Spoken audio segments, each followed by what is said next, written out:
Have you ever had somebody in the real estate space tell you it's a good time to buy or a good time to sell? And sometimes they tell you both things at the same time. Well, in this video, I'm going to educate you so you know what makes a market a good time to buy into or sell into. As a reminder, my name is Mike Thornton. I'm a local realtor here in the Wheaton, Glen Ellyn area. If you want to know more about the real estate market or if you're thinking about making a move here, check out the description below. There's a link to set up a 15-minute discovery call. And if you find this information helpful, please like it, share it with a friend, and of course, subscribe so you can be notified when we post new videos. Let's jump into the data. All right, let's first just acknowledge the fact that many times you're a buyer and a seller. So any upside you have when you buy might be downside when you sell, or vice versa. But let's talk about what makes something a good market to buy into. So by definition, it's a good time to buy if you have a lot to choose from, or if there's more to choose from than demand for that same product.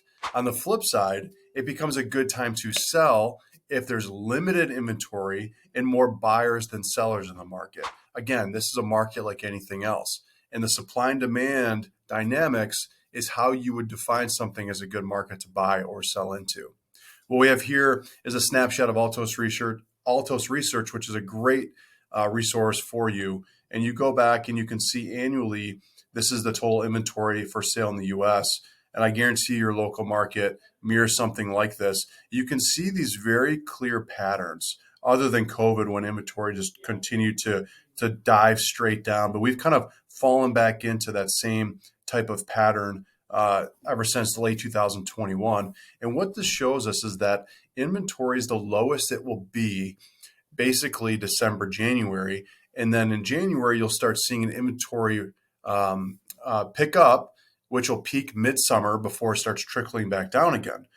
So as a buyer, the real sweet spot is obviously when this inventory is peaking. And I would argue on the front half of that peak, because the back half of that peak could be a little bit more of the stale inventory. There's so many less newer listings hitting here, and it's really just the leftover inventory from May, June, July that's really in this ballpark here. So I could argue it's the first half of this kind of curve here right before it kind of tops out and then starts to decline again.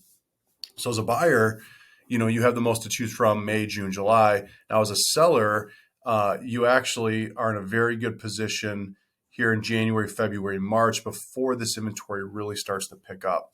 We are here in January when I'm taping this, and we've seen some of the most competitive offer situations I've seen in my time in the industry, where we list a house and the level of aggressiveness on these offers is just insane. And that's because there's nothing to choose from, because this inventory hasn't built up yet. And so the buyers that are out there and are serious are putting forth really aggressive offers. What I also have seen is just the buyer mentality is a little bit different in the spring, where they're a little bit more aggressive before they kind of back off later in the year to kind of regroup for the following buying season.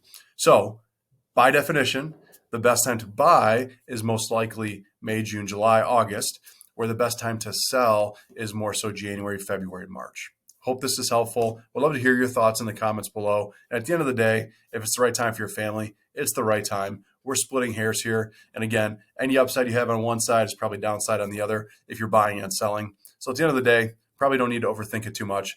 But I do like to share what people should be referring to when they talk about best time to buy or sell. Hope this is helpful. Again, if you thought this was valuable information, please like, share, and subscribe.